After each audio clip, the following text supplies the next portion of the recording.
Hi, this is Goddess Cecilia, ready to answer your Mermaid Monday Q&A questions. Andrew is cooking, so you might hear some cooking sounds, but it's all good. We're going to keep on going.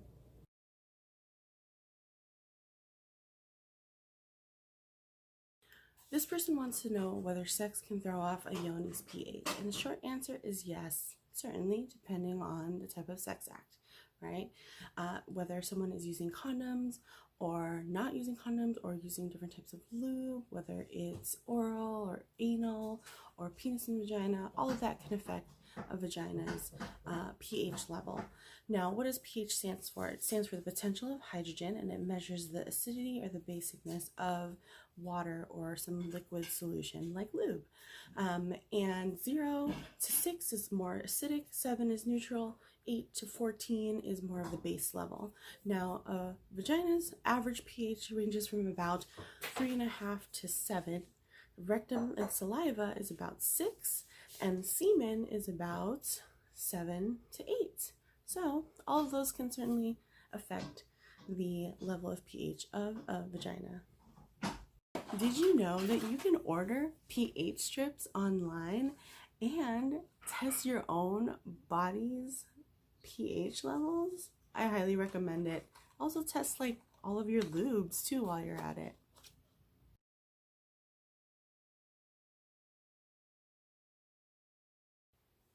So this is a great question because it kind of brings up the idea of preferences and kinks and people's different styles and wants and needs, right?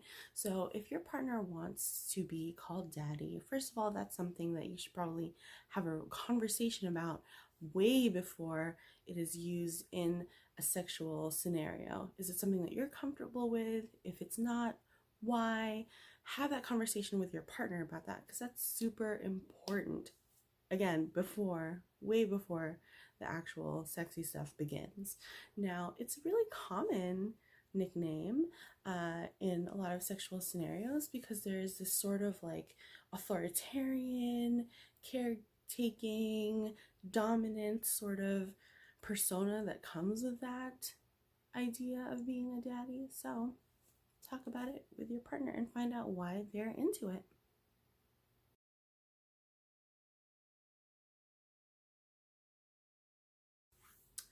Good positions for stimulating a clitoris. It's going to depend on a lot of different factors.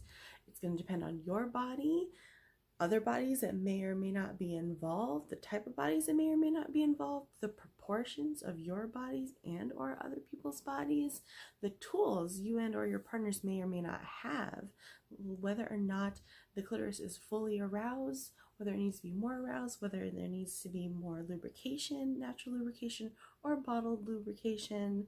Using things like hands, mouths, and toys can create much more direct clitoral stimulation in a variety of different positions, and using something that may provide more indirect stimulation like a phallus or a penis might mean you need to get a little creative and include other things that may be helpful to make clitoral stimulation happen.